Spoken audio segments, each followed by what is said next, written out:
弟兄姐妹，当你看到这阿摩斯时代的以色列人那种虚假的信仰所产生出来的这种虚假的盼望，你有什么感想呢？保罗告诉我们，圣经都是神所默示的，于教训、督责、使人归正、教导人学义，都是有益的。所以当我们发现自己的生活和他们圣经里面所指出的这种生活有些相似的时候，盼望圣经真的好像一面镜子一样，照明提醒我们，要我们从多方面的去着手去对付这个虚假的信仰和盼望。第一个方面，可能我们需要留意凭眼见的那种心态，凭眼见的心态。以色列人因为这个国家局势稳定，似乎走向这个繁荣平安的时候，他们感到特别的乐观。我们也可能会经历类似的这个波动的，对吗？当疫情来到严峻或者经济走向这个下滑的情况的时候，很多人感到担心，我们把很多的期望放下了，也搁下了很多的计划。可是当大家渐渐看到疫情放缓了，经济稳定，甚至个人的生活里面有些好消息，毕业了，升职了，我们又开始感到兴奋，又开始去计划一些的事情，出国度假，买房子卖房子的事情等等。那这时候我们要反省自己是不是一个凭眼见 sight 来决定接下来走向接下来生活的一个人。可能你是一个在认识接触基督教的福音，在观看这个视频的时候你可能想，我们人按照眼前的局势来衡量接下来应该怎么做，难道不合理吗？的确，我不是说为将来打算，按照现在的情况为将来打算不对，这是很合理的。我只是说我们要意识到自己有戴上一个眼镜，或者像一个过滤器 filter 来看待前面的局势。我们都会按照自己的想法思想来解释 interpret 现在的情况，然后评估 evaluate 自己接下来应该怎么做。因为这样呢，过去的历史已经告诉我们了，很多人在股市不好下滑的时候呢，抛售手上的股票。不过同时也有人大量收购这些股票，同样的情况却有两种相反的决定。为什么呢？是因为这些人在当下的情况他们对于它有不同的这个解读的方式 different interpretation。 那我们基督徒呢，在认识圣经的教导的时候我们就知道圣经很多次的提醒我们，当局势看来乐观的时候，可以很快的发生变化。比方说阿摩斯时代的以色列人就是这样，他们不能想象这个看起来繁荣稳定的国家30年之内就会被亚述消灭了。来到新约，雅各也提醒我们，我们的生命像云雾，出现少时就不见了。神的儿女应该知道，眼前的局势即使乐观也是不可靠的，我们唯一可靠的是那位操纵局势的真神。因为这样，记得吗？旧约的这个但以理，他在面对他那个时代的世界霸主，就是尼布甲尼撒王的时候呢，在他看来，在人看来，可能局势不是很乐观的。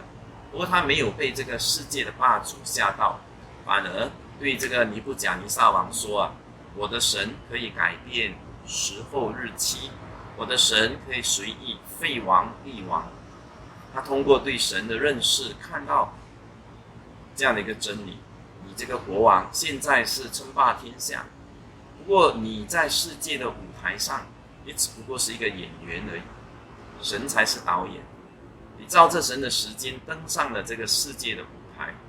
也会照着神的时间下去的。这个就是凭信心不凭眼见的一种看法。但愿我们有这样的看见，我们的心情就不会那么容易的随着每天所看见的局势、所听见的新闻所摆布。第二个功课就是我们要塑造一个活得出来的信仰。以色列人这个虚假的信仰提醒我们要小心，我们敬拜之后呢，不要把信仰留在教会了，学了真理。上一课提到说，我们可以实际的做一些事情，比如做笔记，把一些听到的功课记下来。不过今天我们也可以思想，记下来之后，我们的心态被改变了之后，被神的话喂养之后，我们不要忘记打包这真的是 take away 的一个观念，就是思想今天学的这个功课，即使是一个都好，我们尝试把它带回家，带回学校，带回办公室，带回我常去的那个超市，带回我在电脑面前学习的时候的那一刻，我们打包一个符合真理的想法。比如说我们刚才说要小心，要留意凭眼见的生活态度。那我们回到办公室怎么打包呢？我们如果听到有同事说这个公司上一季的业绩很差，大家担心你的情绪可能会会低落的。不过这个时候呢，你又想起这个功课了，原来有一位神在操纵所有发生的事情，就把你工作的那个压力、失望呢，卸在我们的主面前，叫他给你智慧、力量、平安的心来看待。这样我们的信仰没有趋势化的这样的一个现象，因为没有停留在教会，反而是跟每天的生活紧密的连接在一起。我们可以在这类的查经班里面彼此的提醒，也可以在团契生活里面呢，多多的彼此分享带导，这样子我们就互相的提醒和鼓励。关键是要打包，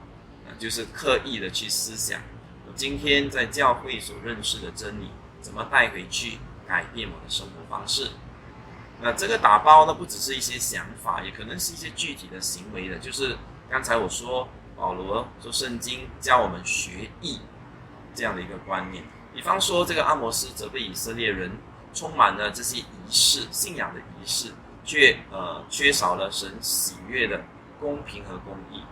我们学了这个功课嘛，我们就去想，我对我的同事、我的下属、我的家人、我的儿女公平嘛？神所喜欢的公义，怎么可以在这些关系当中活出来呢？比方说你是那个负责编排轮值表的职员那你要小心不偏袒你所喜欢的人。比方说你在学校的这个小组作业里面，在你负责的范围中，我们不只是不要偷懒、偷工减料，我们或者也要小心，不要把我们负责的任务留给下一个人，留给其他的组员去做，尽责，对大家都公平，包括可能我们不是很喜欢的组员。当我们每次这样刻意的去想怎么在生活当中应用所学习的真理的时候我们就在慢慢的塑造我们的思想行为，塑造一个活得出来真实的信仰。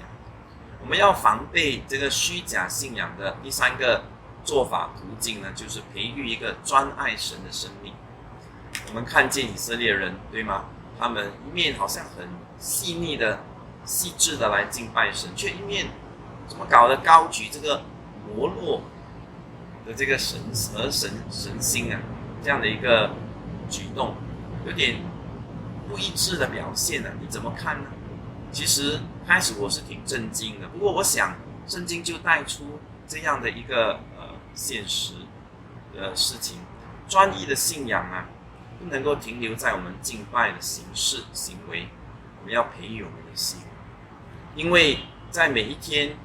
这个偶像当然不是那个一尊放在那边供人敬拜的这个木头石头，而是在我们的身边许许多多出现的一些的概念、一些的理想，我们的财富、健康、婚姻等等。那我们在追寻人生的理想目标的时候一不小心这些东西就摇身一变成为生活的目标了，就像以色列人所高举的这个偶像一样。因为这样，盼望你在这个视频之后，我们一起的来反省，我们有什么目标理想，在接下来几个月是我们花很多心思投入在里面的吗？这些可能是好事，不过在什么情况之下，这些会开始控制你的思想，就成为你的偶像了，取代了你对神专一的那种信靠。让我们花一点时间思想的祷告，像诗人一样，我们对主说：耶和华，你是我的主，我的好处不在于以外。求主帮助我们。